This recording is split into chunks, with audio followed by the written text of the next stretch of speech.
cheap, no? So mahal siya. So of course that has a blow on the kumbaga funds o saka individual or sa saka family. So in that sense, that can also contribute to poverty reduction.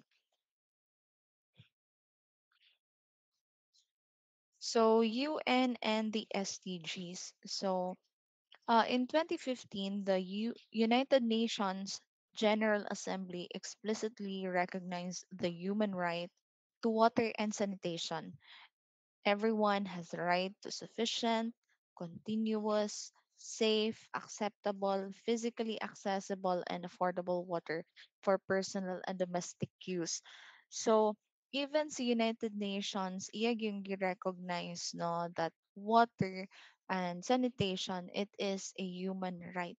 So, every individual regardless of social status, regardless of background has the right to sufficient continuous, safe, acceptable, physically accessible, and affordable water. The Sustainable Development Goals, I'm sure you have already heard about this goals now by the United Nations, or also what we call the global goals. So these were adopted by the United Nations in the year 2015 as a universal call to action to end poverty, protect the planet, and ensure that by 2030 all people enjoy peace and prosperity. And you know what? Ang clean water and sanitation is one of the sustainable development goals nga gitarget jud ni United Nations na by 2030 isa pod na siya na ato ang ma-achieve. So these are the SDGs 17 kabuktanan, and as you can see on number 6 we have clean water and sanitation. So the world's water-related ecosystems are being degraded at an alarming rate. So these infographics, I have taken this from the um, web page of United Nations Water. So over the past 300 years, over 85% of the planet's wetlands have been lost. So that is a very huge figure, no? Kung 85%. Meeting drinking water, sanitation, and hygiene targets by 2030 requires four times increase in the pace of progress. So, this is kung sa atong status karon sa pag-meet sa ato ang SDG number 6. So, kung magpadayon ta sa karon nga rate, by 2030, we expect that 1.6 billion people will lack safely managed drinking water. 2.8 billion people will lack safely managed sanitation, and 1.9 billion people will lack basic hand hygiene facilities. So those are really huge figures, no? Sa pagkakalipan na to, ma-feel kay na pa man ang tubig. For at least 3 billion people, the quality of the water they depend on is unknown due to a lack of monitoring. So, na 3 billion people karon katao nga nag-consume og tubig nga wala gyud sure kung safe ba to ang ilang giinom nga tubig, no? Because even if the water is sourced to raw, no, natural siya, we also have naturally occurring nga mga substances sa atong environment that are toxic and unsafe for human consumption. So kana siya natay 3 billion nga figure nga nag-inom sila og water nga walay kasiguraduhan ang ilang ginom nga tubig kung safe ba or dili. And then 733 plus million people live in countries with high and critical levels of water stress. I mean, kung water stress na problems sa quantity and quality ang water. And only one quarter of reporting countries have greater than 90% of their transboundary waters covered by operational arrangements. So medyo di ito makarelate ani because we don't have much transboundary waters. These are bodies of water nga shared by multiple countries no sa iyahang boundary. So this is the clean water and sanitation or SDG number 6. So natay sub-targetan na 6 ka buok. So first sub-target is that by 2030, we can achieve universal and equitable access to safe and affordable drinking water for all. So universal, equitable, meaning regardless of social status, kumbaga wala siya by kanang margination nga kani sila taas man silag income ingani na quality sa tubig ang ma-deliver sa ila, kani sila sakto-sakto lang income, kani nga low income, kani lang pod ang quality sa tubig nga ma-deliver sa ila. So dili inana. Ang goal sa SDG number 6 is universal access to safe and affordable drinking water for all. So fair para sa tanan, no? Equitable so regardless of social status. Um, sub-target number 2, by 2030, achieve access to adequate and equitable sanitation and hygiene for all, and end open defecation, paying special attention to the needs of women and girls and those in vulnerable situations. So basically, this is about sanitation and hygiene.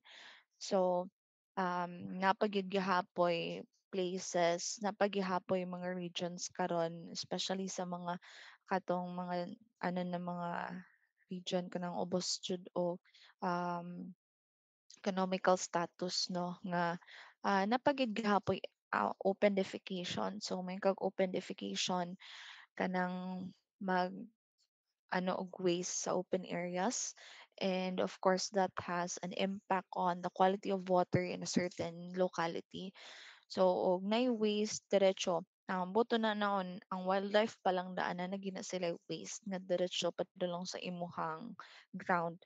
So kung hapil pa ang mga tao mag open defecation, so that will really have an impact on the quality of the groundwater, which is um pinaka common gid na source ra ba gid ang groundwater.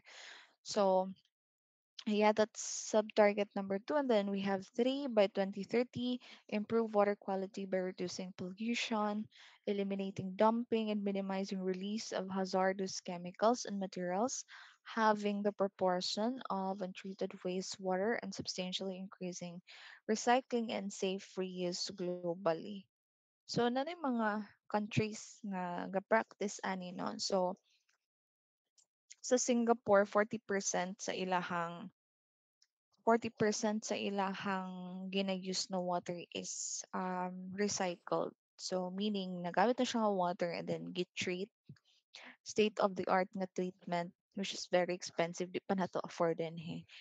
So 40% ang naga-make up sa ilahang water supply. So inana na sila na level sa technology dito. 6.4, by 2030, substantially increase water use efficiency across all sectors and ensure sustainable withdrawals and supply of fresh water to address water scarcity and substantially reduce the number of people suffering from water scarcity. So kanisha is more on regulation, no? So especially with withdrawals sa atong water, because dili baya unlimited ang ato ang pag kuha sa tubig. So since naaman tay rate of replenish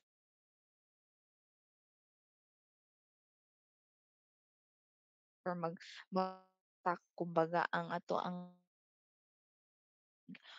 so of course sa atong consumption dadto ta mag-agad kay kung ang pag-recharge sa imong tubig is ingani lang nga rate o niya ang imong rate of consumption or ang rate sa imong pag-withdraw sa tubig is mas dako sa imong rate of recharge, dako og chance na over time you will really experience water scarcity. So, magkaana mo kagamay ang imuhang groundwater storage until such time nga wa na jud kay ma-extract din ha. So, um, target 6.5, by 2030, implement integrated water resources management at all levels, including through transboundary cooperation as appropriate. And 6.6, by 2030, protect and restore water related ecosystems, including mountains, forests, wetlands, rivers, aquifers, and lakes. So, very comprehensive, good see clean water and sanitation. But obviously, our course is really related to SDG number 6. So also my indicator that the SDG number 6 is achieved. So ang indicator ana is that we have access to safely managed drinking water services. Drinking water nga gikan sa improved water source located on the premises, so dili sobra kalayo, no, gikan sa imong service area, available when needed, so as much as possible, dili siya intermittent, no, so kung kinahanglan sa tao, magamit nila. So that is one. And then drinking water that is free from fecal and priority chemical contamination, or basically water of good quality.